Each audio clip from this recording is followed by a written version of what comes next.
बसंत पंचमी व शुक्रवार एक दिन होने से यहाँ पर आज भोज उत्सव समिति ने मीडिया से चर्चा की। इसमें महंत रामेश्वर दास जी भोज उत्सव समिति के संरक्षक अशोक जैन, महाप्रबंधक हेमंत दोराया और अध्यक्ष सुरेश जलोदिया थे।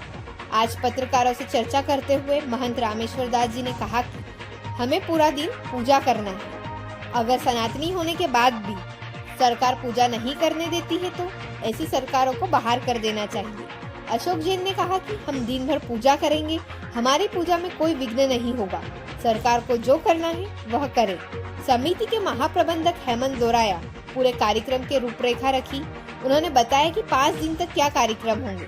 पत्रकारों से चर्चा करते हुए समिति ने कहा कि हमारी प्रशासन से चर्चा चल रही है, हमने लगातार ज्ञापन दिए हैं कि प्रशासनिक स्तर पे किस तरह का संवाद चल रहा है, क्या एएसआई के माध्यम से या जनप्रतिनिधियों के माध्यम से जो आदेश में जो स्पष्टता नहीं है कि जो यहाँ पर कि भाई सूर्योदय से सूर्यास्त तक पूजा करना, लेकिन शुक्रवार को लेकर स्थिति क्लियर नहीं है, तो क्या आपको ऐसा लगता है कि 23 जनवरी आने के पूर्व एएसआई कोई संशोधित आदेश निकाला है? क्या इस लेवल पर भी बातचीत चल रही है? प्रशासन से वैसे तो कोई भी डायरेक्ट बातचीत नहीं हुई है। पत्र के द्वारा, आवेदन के द्वारा, ज्ञापन के द्वारा अपना भोज उत्सव समिति का संवाद लगभग अगस्त माह से चल रहा है। सबसे पहला ज्ञापन भोज उत्सव समिति ने पुरातत्व विभाग को मांडव के जो अधिकारी है पाटनगरी, उनके माध्यम से भिजवाया था। उसके बाद सकल हिंदू समाज ने कलेक्टर महोदय के माध्यम से प्रधानमंत्री, गृह मंत्री और पुरातत्व विभाग को ज्ञापन दिया है। उसके बाद कई प्रकार के पत्र भोज उत्सव समिति केंद्रीय पुरातत्व विभाग को पहुंचा चुकी है, परंतु वहाँ क्या हो रहा है, क्या चल रहा है, इसके संबंध में अभी प्रशासनिक रूप से किसी भी अधिकारी से भोज उत्सव समिति की चर्चा नहीं। ज्ञापन तो आप लोग नियमित रूप से दे रहे हैं। आंदोलन के दौरान आदेश को स्पष्ट करने को लेकर भी पत्राचार चल रहा है। आदेश को स्पष्ट करने के लिए ही ज्ञापन दिया गया कि ये जो 7 अप्रैल 2003 का आदेश है, जिसमें जो बिंदु क्रमांक 2 है, उसमें स्पष्ट रूप से लिखा हुआ है कि बसंत पंचमी के दिन उक्त परिसर हिंदुओं के पास में रहेगा, उसी को ही स्पष्ट करने के लिए अपन पत्र होगा। इससे जुड़ा हुआ अंतिम सवाल ये है कि ये आपने प्रक्रिया कर दी है, स्पष्ट आदेश की मांग भी करी है कि भाई इसको जो है आदेश की स्पष्टता हो जाए ताकि दिक्कत ही ना हो। क्या आपको ऐसा लगता है, भले आपको नहीं मालूम है कि वहाँ क्या चल रहा है, पर क्या आपको लगता है कि 23 जनवरी के पूर्व संशोधित आदेश आ जाएगा? ऐसा लगता तो है, उम्मीद है, उम्मीद पे सब लोग जीवित हैं कि जितने प्रयास हम विगत 6 माह से कर रहे हैं, तो आशा है कि कुछ न कुछ 23 जनवरी के पहले सही रूप से सकल हिंदू समाज के पक्ष में आदेश आने की पूरी संभावना है। क्या कहा संत रामेश्वर दास जी ने, सुनिए। बसंत पंचमी के दिन पूजा को दिन भर को लेकर क्या आपका कहना है?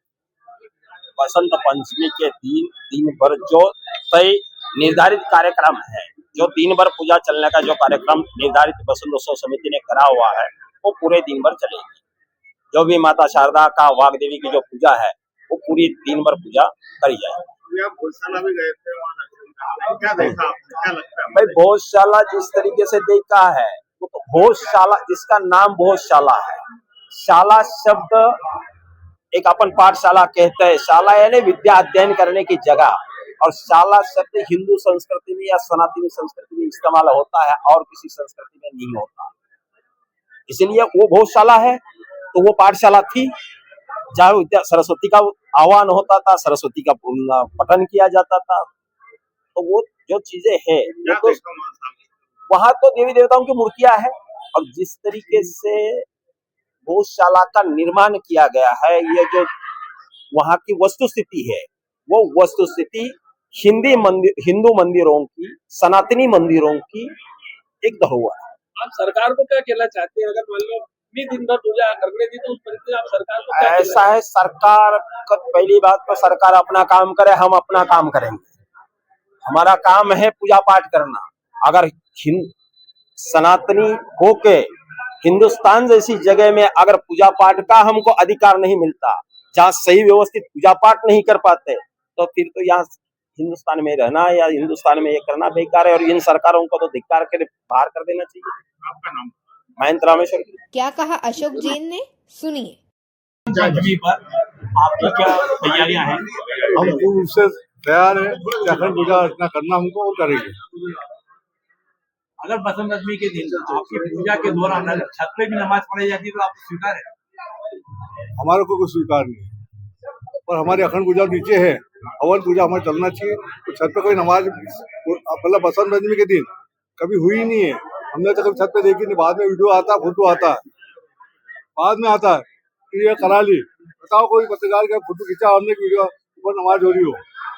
गिलास मेजोरिटी ने खुद ने बताया था कि हमने छत पे नमाज गिलास वीगर की बताओ, उनका काम बता, मेरे को बताओ। हमने तो देखी नहीं नमाज भी छत पे, हर तरह से घेराबंदी थी, कहीं से नमाज नहीं हुई। कैसे हुई है तो बाद में बताया हमने। ये किसी मीडिया ने या पत्रकार ने नमाज पढ़ते फोटो खींचा, बताओ मेरे को। हाँ, आप लोग 8 बजे गौशाला में प्रवेश कब? 8 बजे नहीं नहीं, सुबह 7 बजे, 6 बजे। 6 बजे से हाँ आप अंदर हाँ हो हाँ, आज ऐसा नहीं हुआ, आप 8 बजे 6 बजे चल जाते सुबह के साथ ही हम। कितने लोगों की संभावना है हिंदू समाज के आने की?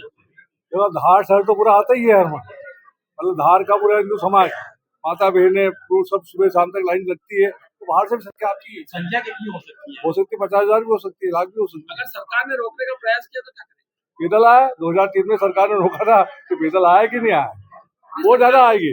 सरकार ने अंदर नमाज पढ़वाने का प्रयास किया तो उससे वो तो नहीं, वो तो संभव ही नहीं होगी, नहीं नमाज तो नहीं होगी, अंदर तो नहीं होगी। उसके लिए हर स्थिति में हम तैयार है। नाम बताइए। अशोक कुमार जैन, भोज उत्सव समिति संरक्षक।